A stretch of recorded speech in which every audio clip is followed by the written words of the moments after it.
Sinadya ng misis na ibuhos ang lason sa baso, saka iniabot sa lasing niyang mister.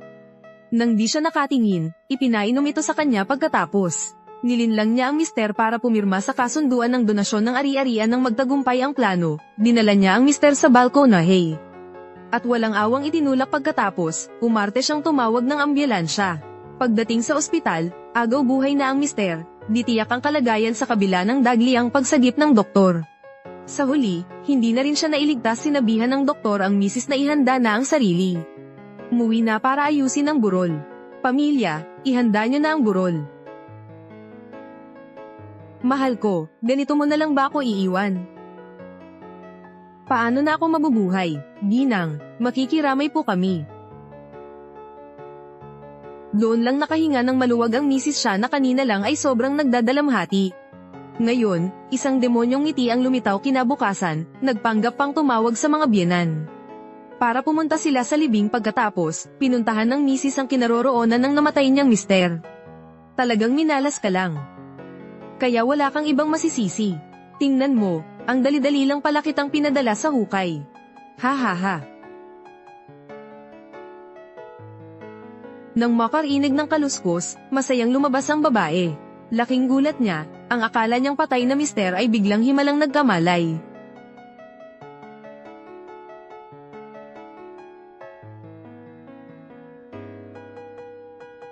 Ako'y. Ang sakit ng mga binti ko. Bakit di ko may galaw? Akmang sisiga na sana ng tulong ang mister nang biglang pumasok ang misis niya kasama ang isang lalaki.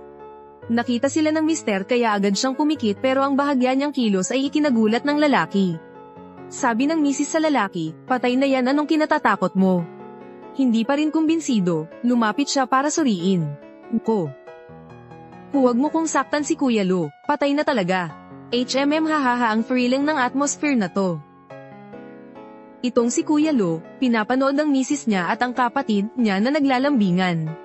Baka sa sobrang galit, mabuhay pa to pero hay, patay na nga. Wala nang hahadlang sa atin ngayon, ang lupit mo talaga, hipaghay nako, Shenge. Ayan, natupad na ang gusto mo, ang yaman niya. Ay sa atin na. Siraulo ka ba? Nakita kong gumalaw ang binti niya, namamalikmata ka ba? Huwag kang ang manakot. Sinabi na ng doktor na patay na siya, di ba? Ipaghipag nakita ko talagang gumalaw siya, halos lumipad ang kaluluwa ng misis sa takot. Agad niyang kinapa ang pulso ng mister, pero wala talagang tibok. Sinabi niya sa lalaki, baka nanlalabo lang ang mata mo pero... Ang kinakabahang lalaki ay di pa rin mapakali kaya hinailan niya ang babae at nagmadaling umalis. Ang mister na kanina pa nagpipigil ng hininga, ngayon lang nakahinga ng malakas. Sa pagtataksil ng misis at ng kapatid, halos masiraan na siya ng bait, sabi niya sa sarili. Dapat nilang pagbayaran to ng mahal noon. Dahil sa matinding kagustuhang mabuhay, nagpumiglas siyang bumaba sa higaan, gamit ang lahat ng lakas. Hirap siyang gumapang sa pinto, akmang bubuksan para humingi ng tulong, pero ayaw mabuksan. Pero isang staff sa labas na may kausap sa phone ang nakaagaw ng pansin niya. Kaya hirap siyang gumapang papunta sa bintana sa mahina niyang pagsigaw. Tila narinig ng staff sa labas ang sigaw mula sa loob. Binaban niya ang phone para tingnan pero sumulyap lang ang staff. Walang nakita, akala'y nagkamali lang ng dinig, kaya aalis na sana ang desperadong mister. Kaya kinuha niya ang bulaklak sa tabi at inihagis, gulat na gulat ang staff. Huwag kayong manakot, akmang tatayo na sana ang mister.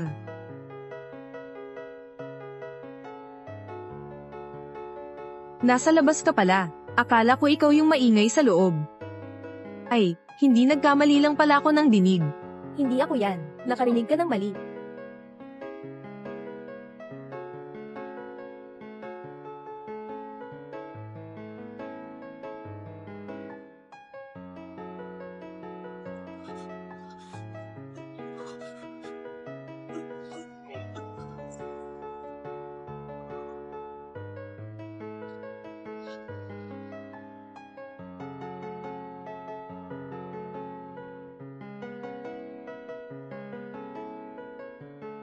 Nakatakot naman yan. Huwag kang mag-isip ng kung ano-ano. Inanunsyo na ng doktor na patay na siya. Paano siya mabubuhay?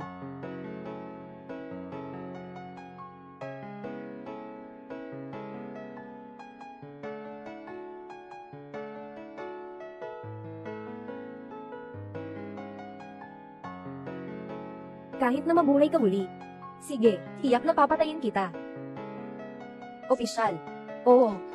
Ako ang asawa ni Lucien. Bukas, darating ako para mag-file. Kumuha ng sertipiko ng kamatayan. Okay. Bukas, darating ka na lang. Mula bukas, tapos na ang buhay mo. Lahat ng ari-arian ay akin na.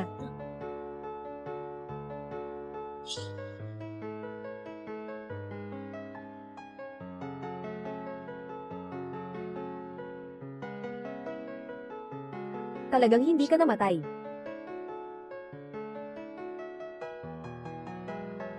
Talagang hindi ka namatay, ha? Hello? Shenge. Huwag kang mag-alala, darating ang pulis na yun para magbigay ng sertipiko. Sa hinaharap, ang pera niya ay sa atin na, at sabay tayong pupunta sa Hawaii. Alam ko, kapag may pera, ayusin ko na ang aking kumpanya, pagpunta kay Mr. Wu Weihen, para makakuha ng mas malaking puhunan. Parang hindi ganito kahapon. Anak ko.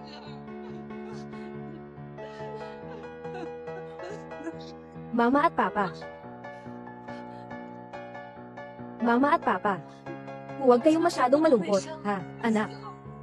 Pinapagawa mo sa amin na ang mga may puting buhok ay ipasaka sa may itim na buhok. Paano na ang buhay ng mag-asawang matanda? Asawa, okay ka lang ba? Jianyu, nasaan si Lucien? Bukas, ang mga tauhan ay darating para sa makeup ng katawan. Huwag na munang tumingin. Ayaw din ni Shenge na makita ninyo na malungkot. Tatay at nanay, bumalik na lang kayo bukas. Kayong dalawang matatanda. Huwag ninyo akong hadlangan. Dumating ang pulis ngayon para sa sertipiko. Tatay, nanay, tatay at nanay. Tulungan niyo ako. Tulungan. Tatay at nanay. Kasalanan ng anak, noong sinabi niyo na si Lin Jianyu ay may masamang intensyon. Hindi ako naniwala.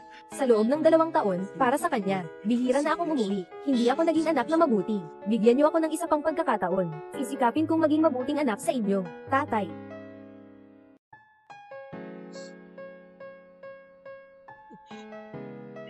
Nanay, tatay. Tulungan niyo ako, sulungan niyo. May kumakatok ba sa pintuan? Tatay, alagaan mo ng mabuti si Mama. Nasa funeral parlor tayo. Nanghihina na siya. Xiao Shen, buhay pa ako. Tatay at nanay.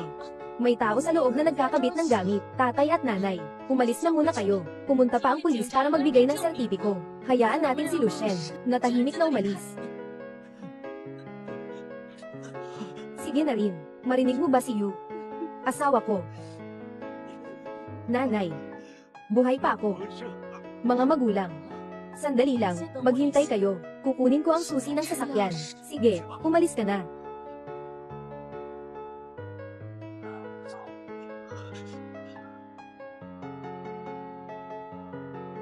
Saan ang tao? Papatayin kita. Lucien, buhay ka pa talaga. Alam ko na. Hindi ka madaling mamatay. Huwag kang umalis.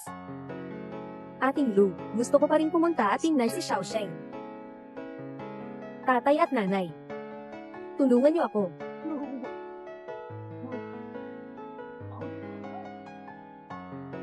Tatay at nanay. Tulungan niyo ako.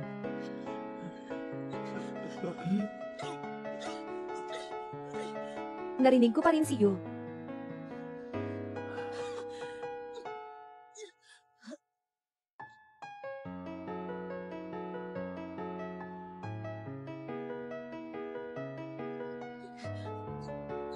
Lao Lu, talagang narinig ko ang boses ni Xiao Shen. Nagsisigaw si Xiao Shen na ina ko. Huwag masyadong mag-isip. Hindi na pwedeng mabuhay muli ang patay. Totoo yun. Nasa tabi lang ng tainga ko. Nung huli kang nahimitay, mag-ingat ka sa katawan. Bukas pa rin akong darating para sunduin si Xiao Shen. Hayaan mo akong pumunta at tingnan. Hindi pwede. Importante ang kalusugan. Maghintay na lang tayo hanggang lumabas si Jianyu. Ihatid na lang natin sila pauwi. Samahan mo akong pumasok at tingnan mo.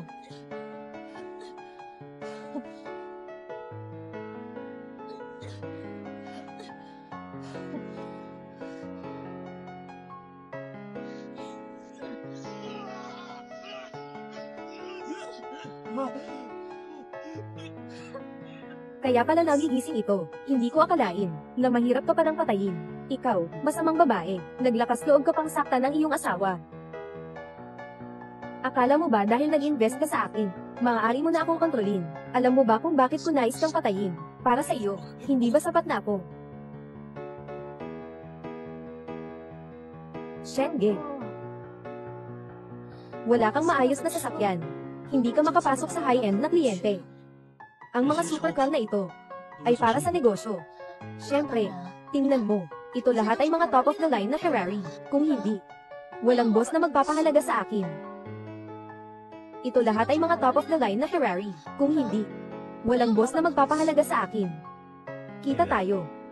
Ikaw, suportado kita sa negosyo mo, pero kasi, ginagastos mo ang perang ito sa mga mamahaling bag at supercar. Walang proyekto ng kumpanya ang pumasa. Kung ganito ang mangyayari, mas mahirap ang operasyon ng bagong kumpanya. Talaga namang magiging mas mahirap. Huwag ka nang magsalita, ilang taon ka palang may pera, swerte-swerte ka lang. Akala mo naman ay negosyante ka na, nagtuturo ka pa sa akin. Sige na, ayoko ng pag-usapan. Hindi pwedeng ilipat ang perang ito mula sa kumpanya. Bigyan mo ako ng ilang araw. Mag-iisip ako ng paraan. Noong nakaraan, gusto kong magkaroon ng mga bituin. Maaari mo itong kunin para sa akin. Ngayon, maglabas ka ng pera. Parang kailangan mo itong gawin. Sige na. Bibigyan kita ng sorpresa.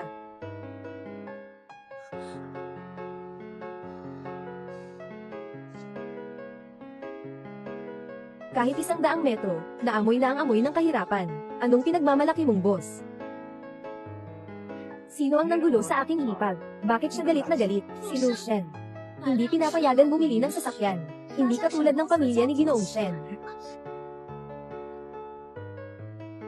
Noong mga panahong iyon, ang inyong pamilya ay talagang makapangyarihan. Si Luge ko ay may ulo ng puno ng yu. Siyempre, ang maganda ay dapat may kasama na matipunong kabayo. Sasakyan ko ay may upuan na imported mula sa Italia, at may sistema ng anti-shock para sa paggalaw. Napaka-espesyal. Kotse ko ay may Italy na upuang pang-international, at sistema laban sa vibration. Sa ibabaw ay gumagalaw. Talaga. Gusto mong subukan? Yun. Siyempre, gusto kong matutunan ito.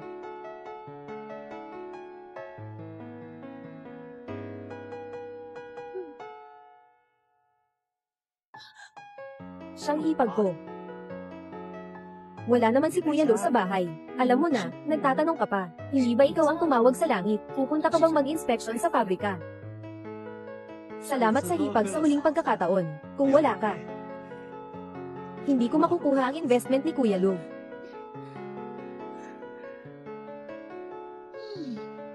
Mas totoo ka sa akin.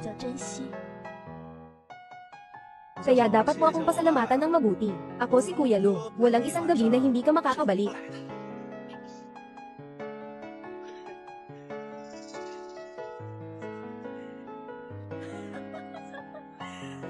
Mahal mo ako. Sasabihin ko sa'yo, kung lalaki ka, mas magaling ka pa sa akin. Ngayon lang nakaramdam ng sakit, noong hindi mo pa ako binilhan ng Ferrari. Hindi ka ba magaling magyabang noon? Walang pakialam sa pera. Akala mo ba ako ay ATM? Mahal na kotse, mamahaling bag. Hindi ba ako nagbigay sa iyo ng kaunti? Natural lang na magbigay ako ng pera. Huwag kang magmukhang tagapagligtas. Para lang akong nagpapasalamat. Ito ang dahilan kung bakit ka at si Shen Mingchuan nagkakalokohan. Siyempre, mas malakas siya sa iyo ng 100 beses. Ang mga alahas at branded na bag sa bahay, hindi galing sa kliyente. Lahat ay galing sa kanya.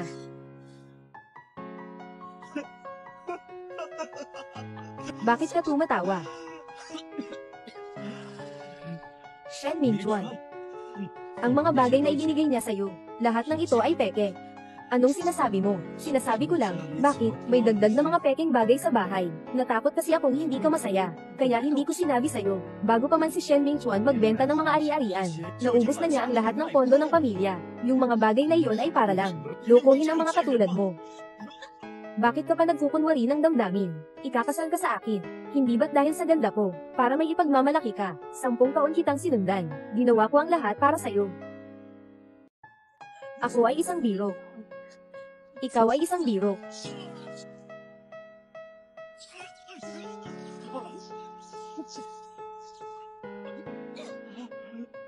Basta't may hininga pa ako.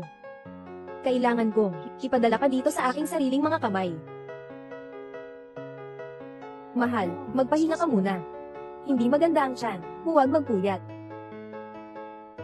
Ayaw. Para makapagbigay sa iyo ng mas magandang buhay, ano ang kaunting pagod na ito? Sisi ko ito. Noong nakaraang beses, nalugi ako ng 70 milyon. Dahil dito, napilitan kang kunan ng butas. Ano ang halaga ng pera? Ikaw ang tanging halaga ko. Pero yung 70 milyon, huwag mo na akong tanungin. Kaya pala simula noon, nagsimula ka ng magplano laban sa akin. Anong nangyari? Asawa. Sabi ng doktor, may problema ang matris ko. Hindi namin naingatan ang bata. Asawa. Sinabi ng doktor na may problema ang aking matris. Hindi ko na kayang panatilihin ang bata. Hindi na ako makabubuntis muli. Hindi mahalaga. Sapat na ang ikaw.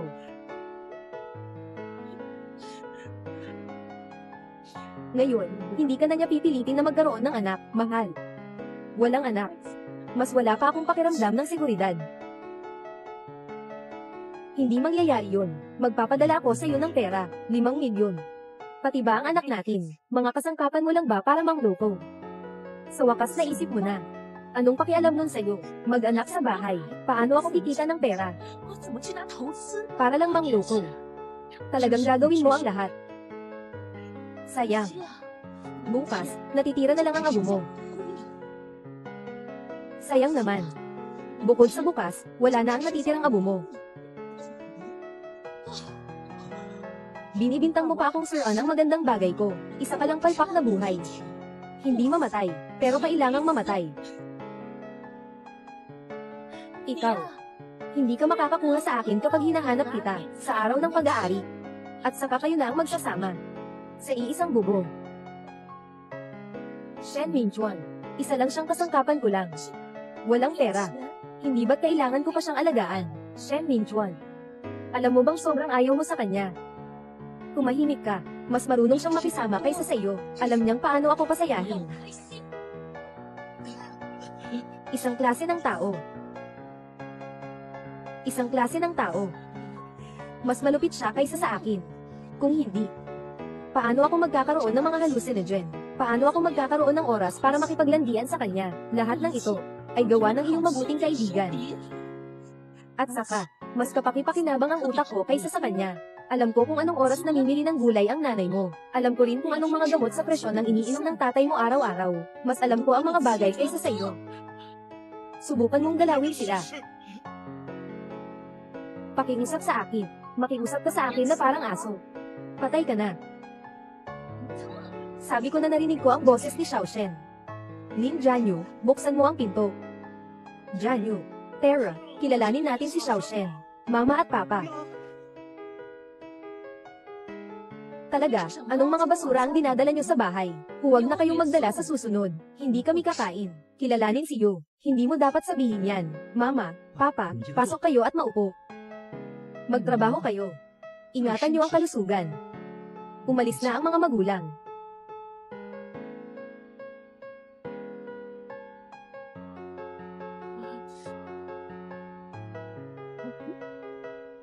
Nanay, nagsisisi ako. Kung nakinig lang ako sa iyo noon, hindi sana. Lin Jianyu, buksan mo ang pinto. Lin Jianyu. Nanay, sandali lang. Darating na ako.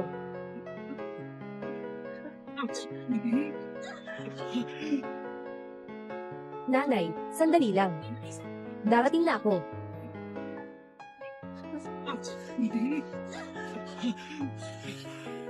Kita tayo. Talagang parang, narinig ko na ang boses ni Xiao Shen. Mama, nandito na ako. Bilin ko sa'yo, kapag kumilos ka ulit, kukunin ko ang buhay mo. Kung kumilos ka ulit, kukunin ko na ang buhay ng dalawang matandang ito. Jianyu, mas mabuti pang magkita tayo kay Xiao Shen.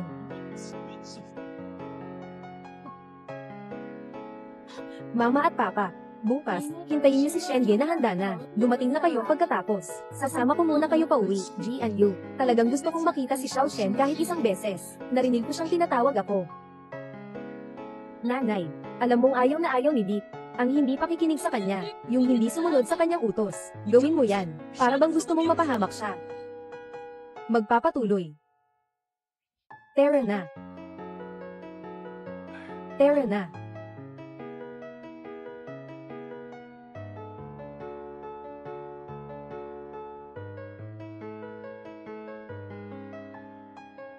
Magulang. Sa totoo lang, si Brother Shen ay dahil sa kabiguan sa negosyo, kaya niya pinili ang magpakamatay sa pamamagitan ng pagtalon. Ano? Kabiguan sa negosyo. Ano talaga ang nangyari kay Xiao Shen? Kuya Shen. Nawala na ang mga bahagi ng kumpanya at pera, na nawala na. Ngayon, wala ng pera. Para sa living. Bakit hindi mo kami tinawagan? Ngayon, may utang pa ang kumpanya na 100 milyon. Mama at Papa, tulungan niyo po ako. Ang negosyo ni Xiao Sheng ay palaging maayos. Noong nakaraang mga araw, nagbukas pa siya ng isang investment company. Sa buong Jiangsheng, siya ay kilalang kilala, pero matagal na iyon.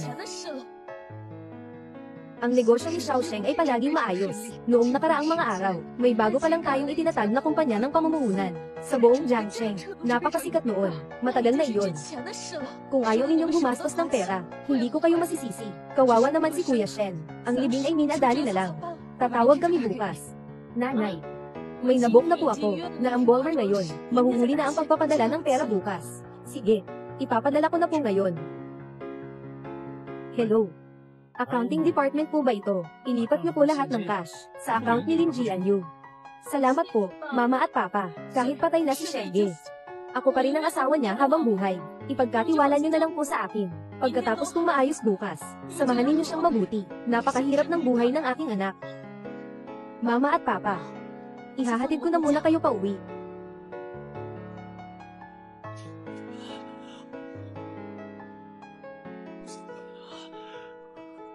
Hindi ko kaya. Hindi ako pwedeng mawalan ng malay. Hindi pwedeng mahilo. Hindi ko akalain na araw-araw, na aking katabi sa pagtulog, ay isang babaeng may pusong ahas at malaahas na kalupitan. Babalikan niya ako at papatayin. Kailangan kong makatakas.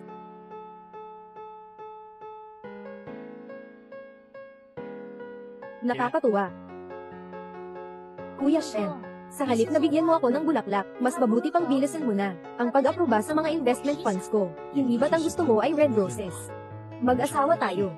Huwag na nating pag-usapan ang trabaho sa bahay, at saka yung mga investment papers mo. Hindi pa tapos ang pagsusuri. Ang mga proyekto mo ay maraming problema ngayon. Hintayin mo muna. Ayoko ng pulang rosas. Mas gusto ko ang puti. Kung hindi mo pa iaaprobahan ang mga pondo ng pamumuhunan na yon, ibibigay ko na lang sa iyo ang mga puting bulaklak na yon. Iwan niyo na lang ako rito sa punton. Saklolo, mauna na kayong magpahinga. Maat pa, pupunta lang ako sa punerarya. Siya nga pala, magpatuloy ka na sa ginagawa mo, Lucien. Mina, maliit pala kita. Hindi ka talaga mamatay, Mete. Saklolo, may tao ba? Mukhang akin ito. Para sa akin siguro ang mga ito'y sinulong.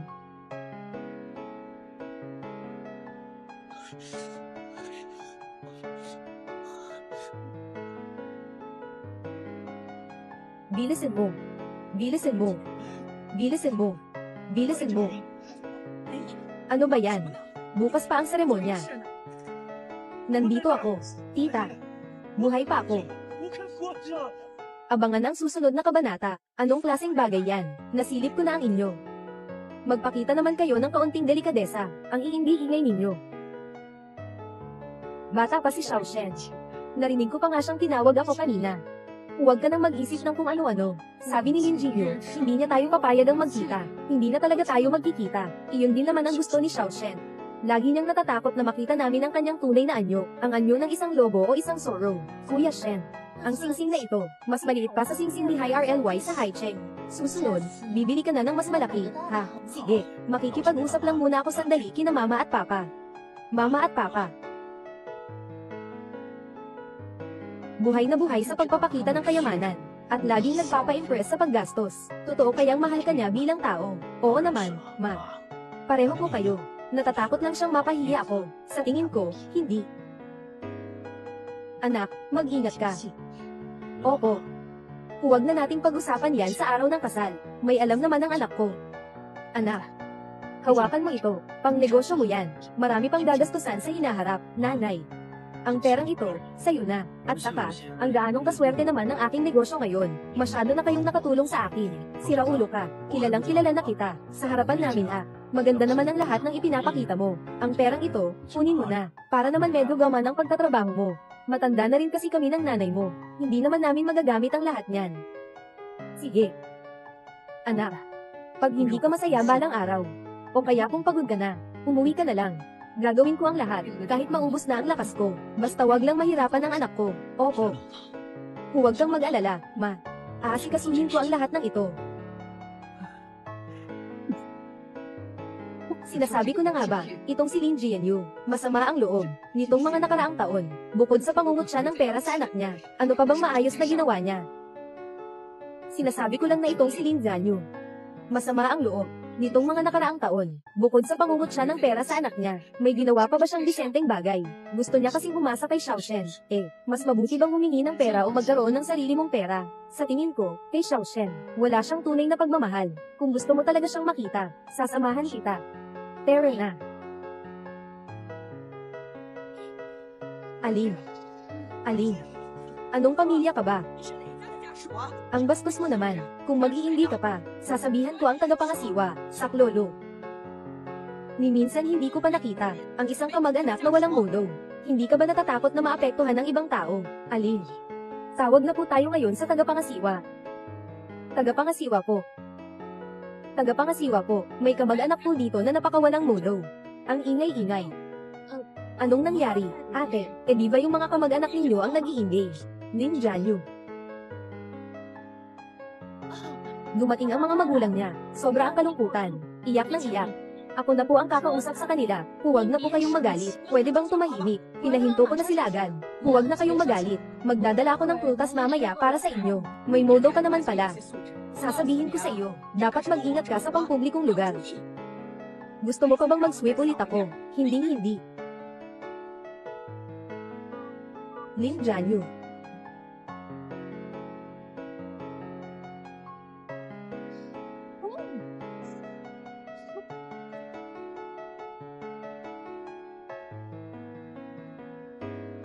Lucien, lumabas ka na.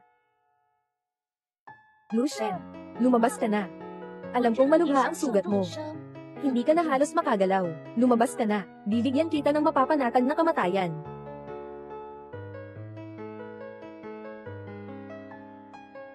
Magandang araw po.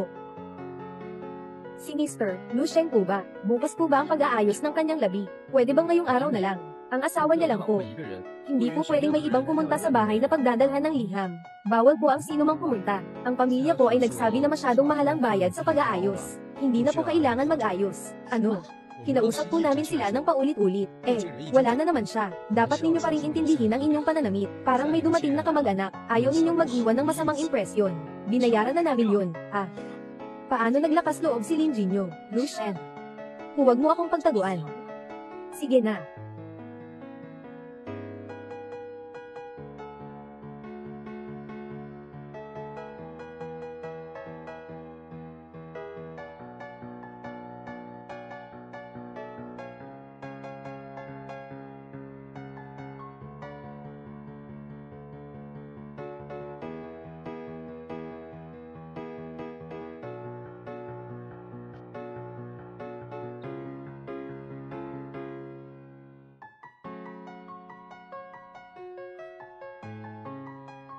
Lin Jianyu, ano bang nangyayari? Sabi ng mga tao sa funeral mo, wala ka raw naayos na pag-aayos ng mukha, at hindi mo raw pinapayagan ang sino man na mag-alay ng pakikiramay. Lin Jianyu, magsalita ka naman. Anong ginagawa mo? Ano ba talaga ang gusto mo?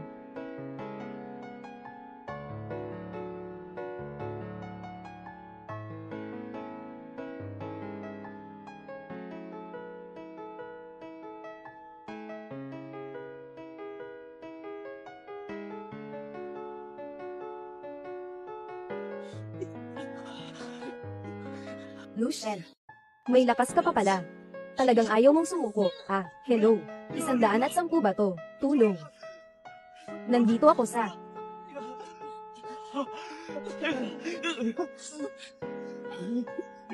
Anong nangyari kay Lin Jianyu? Bakit ninyo binababa ang tawag namin? Mukhang hindi maganda ang balak ninyo. Kailangan kong makita si Xiao Shen ngayon din. Sana pala, gumising ka ng maaga. Dapat pala mas malakas ang ginawa ko, para wala ng problema.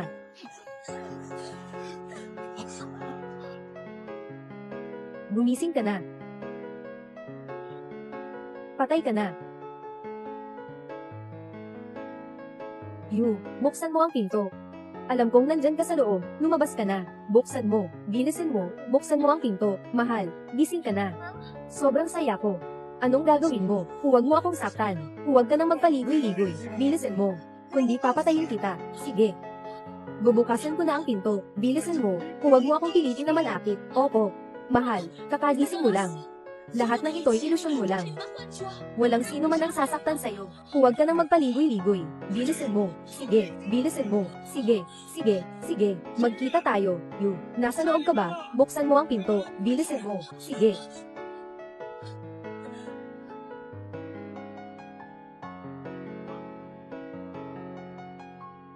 Tatay. Nanay. Anak. Anak. Sa wakas, nakita ko na rin kayo. Xiao Shen, buhay ka pa. Nanaginip lang ba ako? Nanay. Hindi ako patay, nagising ako. Mabuti. Xiao Shen. Halina, halina, upo kayo. Oo. Si Lin Jianyu. Gusto niya akong patayin. Asawa, ayos ka lang ba? Mama, Papa, salamat naman at dumating na kayo. Akala ko magandang balita ang paghising ni Shen. Gusto ko sanang sabihin agad sa inyo. Pero, nalaman kong matagal na siyang kulang sa oxygen. Nasira ang utak niya. May problema na ang pag-iisip niya. Nagkaroon pa siya ng persecution delusion. Tingnan ninyo. Hinampes niya ang ulo ko. Tingnan ninyo. Binugbog niya ang ulo ko. Anong pinagsasabi mo? Tay. Nanay. Kasalanan ko ito. Hindi ko naprotektahan si Kuya Shen. Sa wakas, nagising na siya, pero nabaliw na. Masamang babae. Ikaw ang nagpainom sa akin ng gamot, at tinulak mo ako pababa ng hagdan. Asawa ko, ano na naman ba ang mga iniisip mo? Gising ka na. Gusto ko sanang sabihin kina Mama at Papa, tapos bigla mo na lang akong sasaktan ng ganito. Kuya Shen. Pare, papatayin kita. Kuya Shen, ako. Ako ang pinakamagandang kaibigan mo, ni hindi mo na ako natatandaan. Sasaktan mo pa ako. Mamaya kung magkasakit sa puso ang tiyahin mo, huwag mo akong sisihin. Wala.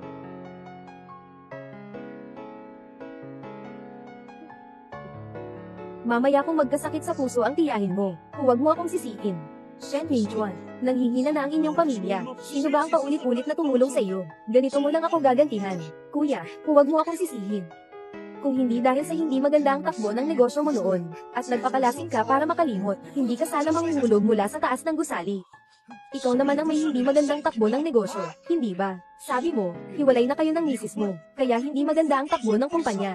Kaya naman, samahan mo akong uminom. Kuya Shen, nagkukwento ka na naman. Ang kumpanya mo nga, may utang na 100 milyon. Para mawala ang problema, pinayuhan kita, tapos binalabog mo pa ako ng inom. Nakalimutan mo na lahat. Xiao Shen, ang 100 milyong utang. Kung magsisinungaling ka pa, papatayin kita. Ming Chuan, ano ba talaga ang nangyari? Tito at tita, sasabihin ko sa inyo, si Kuya Shen, bumalik sa buhay. Parang may problema na ang utak niya. Tito at tita, sasabihin ko sa inyo, si Kuya Shen, nabuhay ulit, may problema na ata ang utak niya. Nakalimutan na niya lahat ng ginawa niya. Tita, umatras na kayo.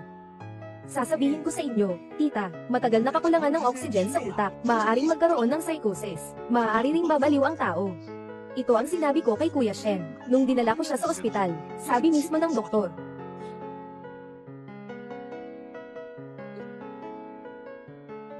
Nagising na si Lucien. Malalaman na ako ng mga magulang niya. Halika na, tulungan mo ako. Sabihin mo yung napag-usapan natin. Totoo ba yung sinasabi mo, Ming Chuan? Tito, mapanganib po ang delusion. Hindi lang po siya basta nag-iisip ng kung ano-ano. Nananakit din po siya ng tao. Tingnan mo nga. Oo nga, oo nga. Ito ang medical report ng ospital. Ito.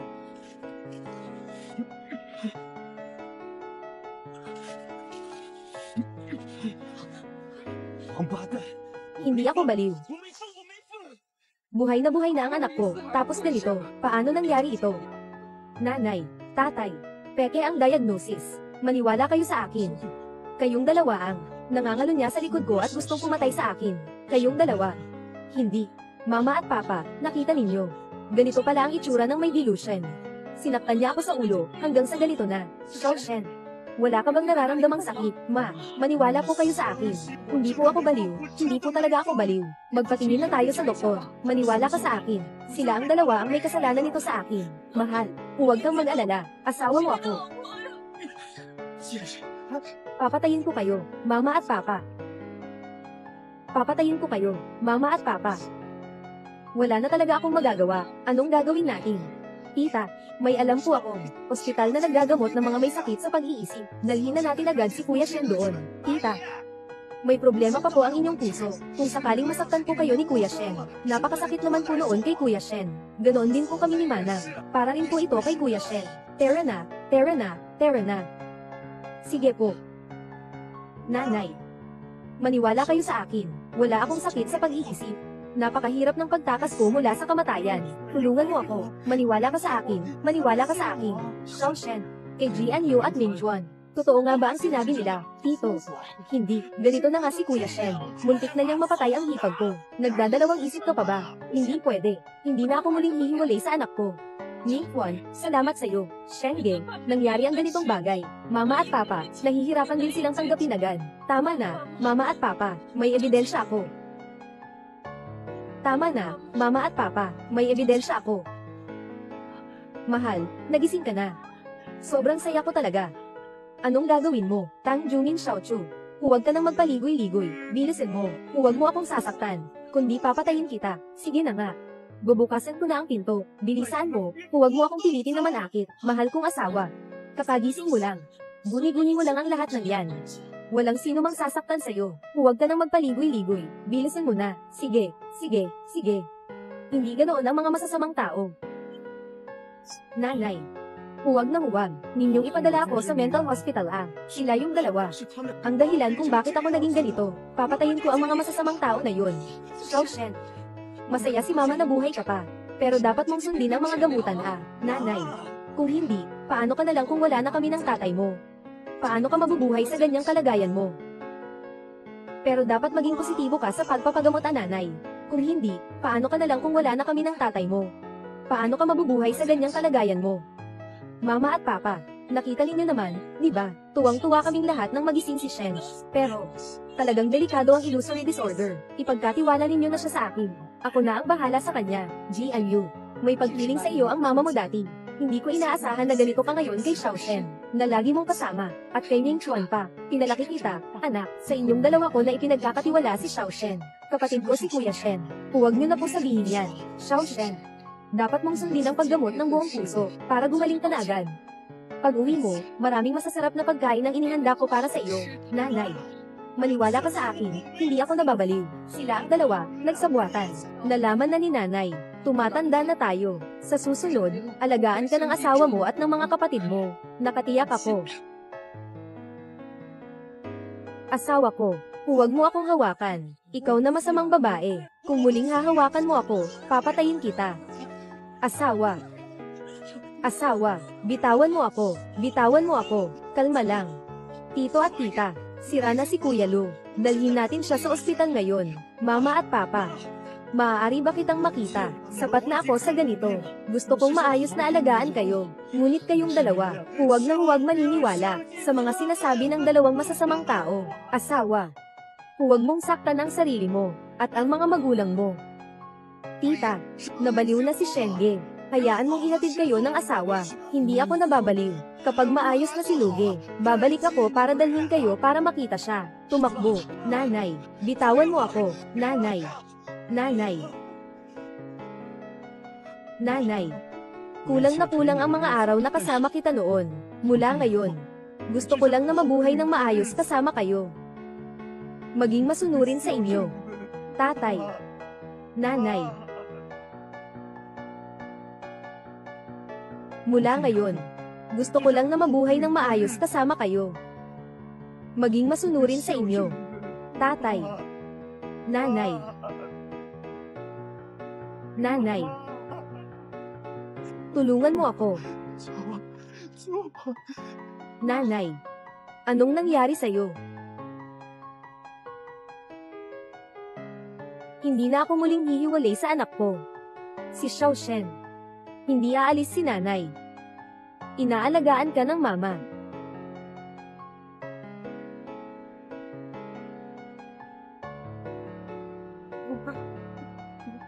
Nanay. Ning Chuan. Bitawan mo siya. Nanay. Kuya Shen. Natatakot akong masaktan ka niya. Bumalik ka na muna. Huwag ka nang magpakasakit dito. Sinabi kong bitawan mo siya. Bumalik ka na muna. Huwag ka nang magpakasakit dito. Sinabi kong bitawan mo siya. Magsalita ka ng maayos. Huwag matakot, anak. Huwag matakot. Andito si mama, nanay. Hindi talaga ako nababaliw. Natatakot lang ako. Wala nang pagkakataon na makabawi sa iyo. Tita. Delikado ang ginagawa ninyo. Hindi rin ito mabuti para sa inyo. Baka sa hindi inaasahang pagkakataon, mabaliw siya at masaktan ka. Hindi ko napapayagang umalis ang anak ko sa aking paningin. Kahit na masaktan niya ako, handa akong tanggapin iyon. Asawa. Sundin mo ako. Kung ganito ang pinili ninyo. Ning Chuan, puntahan mo si Shen at ayusin mo ang mga bagay. Magulang. Sandali lang kayo. Sige.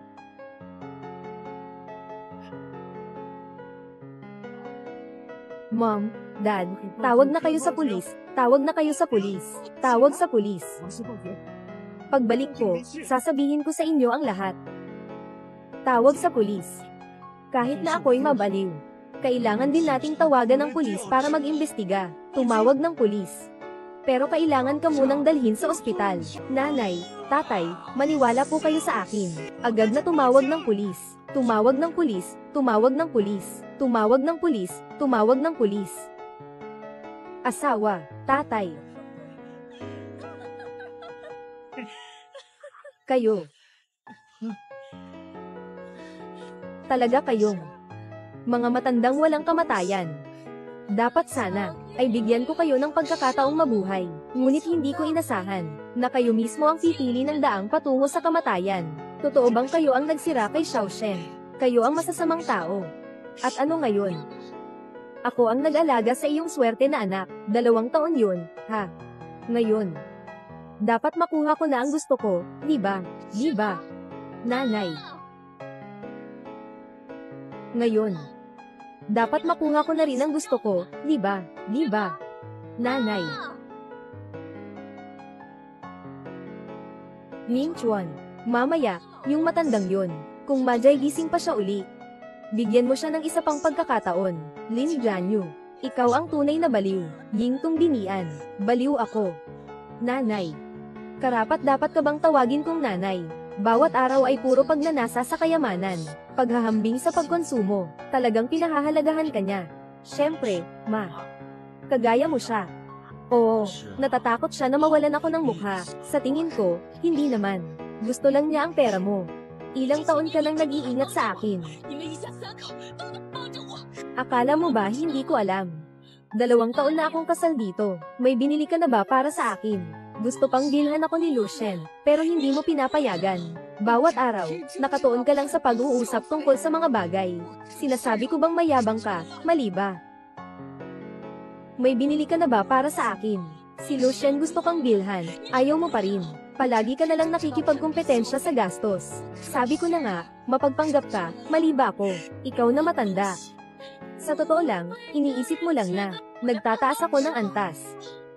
Mula nang unang makita mo ako, sinabi mo na ang babaeng ito ay may masamang intensyon. Yung anak mong mahal, matagal na akong niloloko niya ng 2 taon. Ang anak ko ay hindi katulad mo, walang ganitong kasamaan sa plano. Siyempre hindi ka makakatapat, isang handal na pamilya. Matagal ko nang nalaman ang lahat tungkol sa inyo. Naimbestigahan ko na lahat. Kung hindi, paano magiging mabilis na lalabas ang pera ng pamilya nyo? Pati pera ng matanda, niloko mo. Wala ka ng pag-asa. Siya ang nagmakaawa sa akin na kunin ito. Natatakot na lokohin ko ang mga bagay mo pagkatapos. Hindi ka na tao.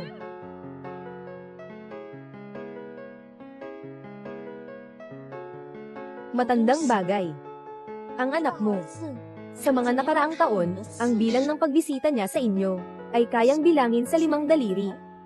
Bakit ka pa nag-aaksaya ng panahon dito?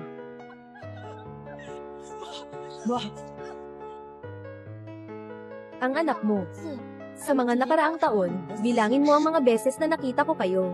Kaya kung bilangin gamit ang 5 daliri, bakit ka pa nag-aakto na kawawa dito? Nanay. Nag-atake ang puso ni nanay. Nasaan ang gamot? Namatay ang buong pamilya ni Narito. Hindi. Ito ay talagang isang patay na bagay. Oo. Namatay ang anak. Sobrang lungkot. Sumabog ang puso. At mayroon pang isa. Pumili ng magpakamatay. Lin Jianyu.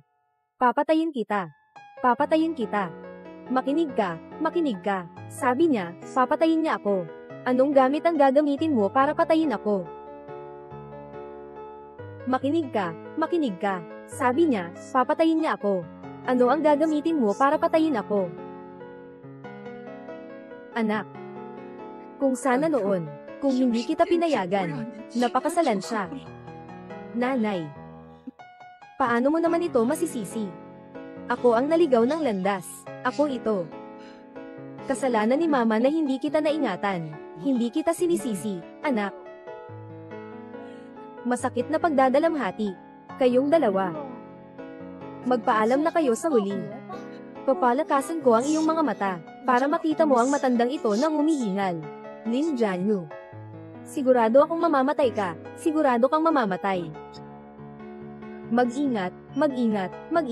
Masakit na pagsasama. Mag-ingat. Mag-ingat.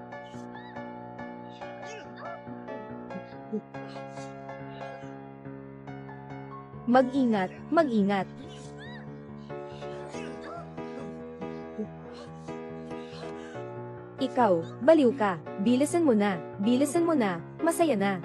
Ming Chuan, bilisan mong ayusin yang si Lucien. Ako na ang bahala sa matandang ito. Hindi. May dalang kutsilyo siya. Gago. Noong ibinigay mo sa kanya ang hallucinogen, bakit hindi ka natatakot? Nang pinainom mo siya ng alak, bakit hindi ka natatakot? Lin Jianyu, alam mo pa ba, kung hindi dahil sa ibinigay kong hallucinogen sa'yo, matutokso mo ba siya sa kanyang sulat? At saka sabi mo, ibibigay mo sa akin ang 5%. Saan ang pera? Wala akong nakuha kahit 1 sentimo. Paano mo ako pinapagawa ng ganito? Shen Mingchuan, makinig ka sa akin. Ngayon, kung magsasama tayo, may pag-asa pa tayo. Kung matatakot ka, patay tayong dalawa. Magaling ka talagang magplano, ha? Tayo'y magtutulungan. Kung mamatay ako, ikaw ang makakakuha ng lahat ng pera. Hindi mangyayari iyon. Nakahanap na ako ng pamumuhunan kay Wu Weilen. Pareho tayong kikita ng mas maraming pera. Hindi pwede, mahalaga ang buhay. Huwag kang gumalaw. Hindi mangyayari. Nahanap ko na si Wu Weilen para sa investment. Magkasama tayong kumita ng mas maraming pera. Hindi pwede, mahalaga ang buhay. Huwag kang gumalaw, Kuya Lu. Kuya Lu, higit 10 taon na tayong magkakaibigan. Patawarin mo ako. Lahat ng ito ay plano ni Lin Jianyu. Ngayon, magkapatid na tayo. Noong pinagtaksilan mo ako noon, ano ang nasa isip mo, Kuya Lu? Anak, mabilis, umalis ka na, huwag nang alalahanin si nanay. Lumayas ka, matandang babae. Nanay.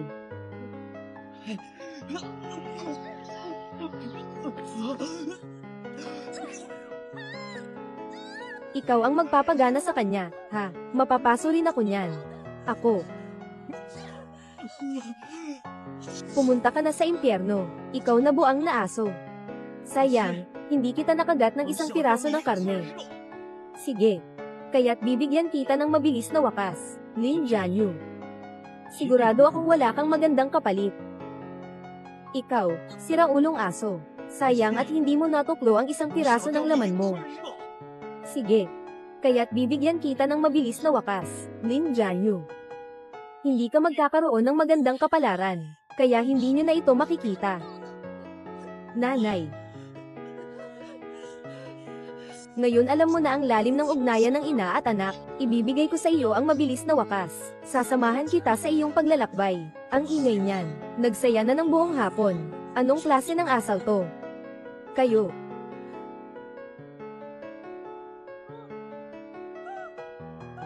Bumangon na. Tawag na ng tao. Tawag na ng tao. Bata, buhay ka pa pala. Dapat ang namatay ay siya. 应该是他。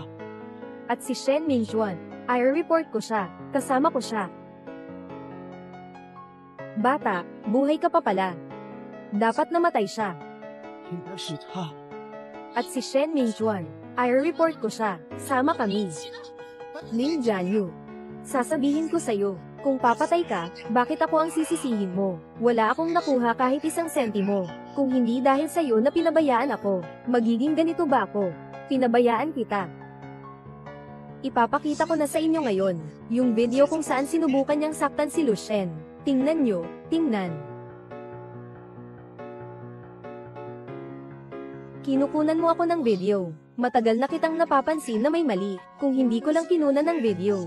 Baka nga nasaraan na ako ng bait sa mga paratang mo. Sige, tumahimik ka na lang. Kayong dalawa, huwag na kayong mag-away dito. Aling, pakitawagan na po sana agad ang pulis, at sabay na tumawag ng ambulansya. Itong babae na ito. Tagalinis ng Jiangsheng Funeral Home. Huwag namang mamatay na naman. Mamatay ka na. Talagang nakakakilig ito. Papatayin kita. Isa kang biro. Anak.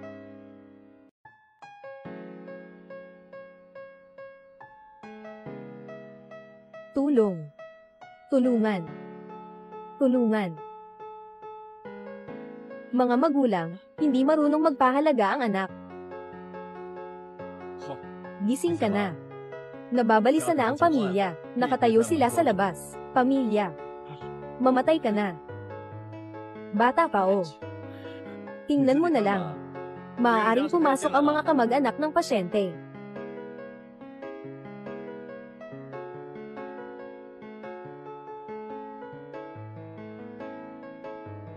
Bata pa ba o? Tingnan mo na lang. Maaaring pumasok ang mga kamag-anak ng pasyente.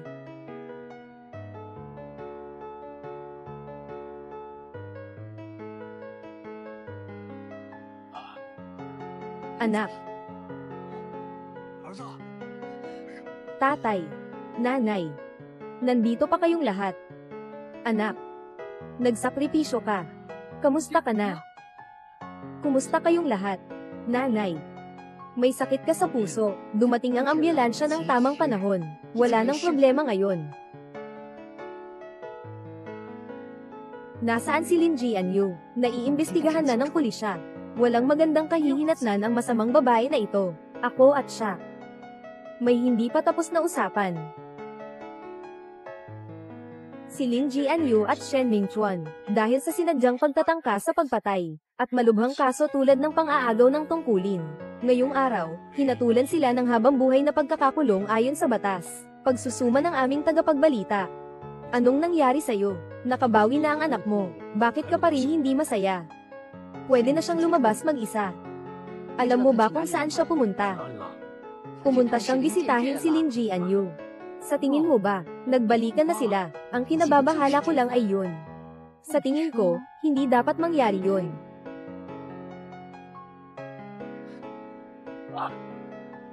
Magulang. Hindi pa nagluto. Gutom na ako. Kain lang ng kain. Ano bang ginawa mo ngayon? Sabihin mo nga, anong nangyari? Mama at Papa, talagang hindi ko kayang itago sa inyo. Ano bang ginawa mo ngayon? Sabihin mo, anong nangyari? Mama at Papa, talagang hindi ko na kayang itago sa inyo. Kakatapos ko lang makipagkita kay Lin Jianyu. Bakit mo pa siya gustong makita? Hindi ka ba nasaktan ng sobra sa kanya, nanay? Anong iniisip mo? Hindi mo ba akalain na may natitira pang damdamin ako para sa kanya, na hindi ko siya malimutan? Sabihin ko sa inyo, ako ang nagbigay sa kanya ng matinding suntok. Nanay, alam mo ba na si Lin Jianyu ay nagtatangkang kunin ang aking yaman para sa pagpapakete ng kumpanya mula sa malaking negosyanteng si Wu Weilen. Kumuha ng pondo ng pamumuhunan. Ano naman kung ganon? Sa totoo lang, yung Wu Weilen ay ako iyon. Ano? Ikaw iyon. Ano naman kung ganon? Sa totoo lang, yung Wu Weilen. Ako ito. Ano? Ikaw yun. Oo. Noong panahon, madalas magkaproblema ang kumpanya niya. Hindi na pwedeng mamuhunan ng grupo. Kaya ginamit ko ang isang pekeng pangalan, Wu Weilin. Ibig sabihin, para kay Lin Jianyu, bilang isang individual na mamumuhunan. Ngunit hindi ko inasahan na ang masamang babaeng ito, bago pa man kami nagkita ng mag-isa. Gusto na niyang patayin ako ng mabilisan. Kaya't pumunta ako doon, upang sabihin sa kanya ang balitang ito. Nakikita siyang naparurusahan ng nararapat. Pasok po kayo.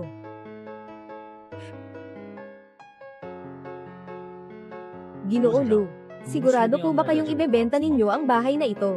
Ngayon, hindi maganda ang takbo ng merkado. Pwede pa kayong maghintay muna. Sabihin mo, sino ba talaga ang lalaking iyon? Sabi, sino ba talaga ang lalaking iyon? O ikaw ba ay mas tapat sa akin? Kung ganun, dapat mo akong pasalamatan ng mabuti.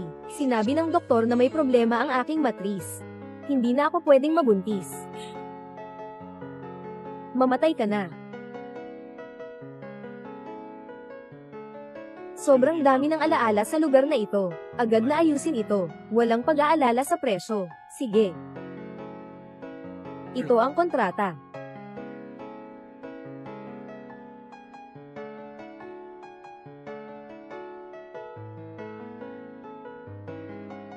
Ginoong Lu, ito ang villa na gusto ninyo dati, ang mansyon na iyon.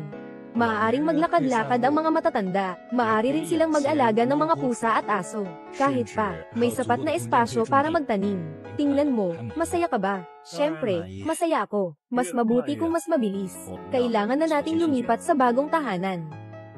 Ginoo Lu, ito yung bahay na gusto mo dati, yung villa na yun.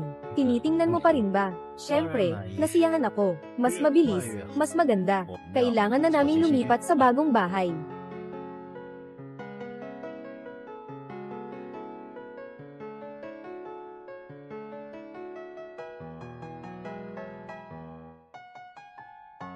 Salamat. Mama at Papa. Nang ako'y muling nabuhay, sinabi ko sa sarili ko, kung magkakaroon ako ng isa pang pagkakataon, sisikapin kong pahalagahan kayo. Hindi na tayo maghihiwalay. Ayos. Ayos.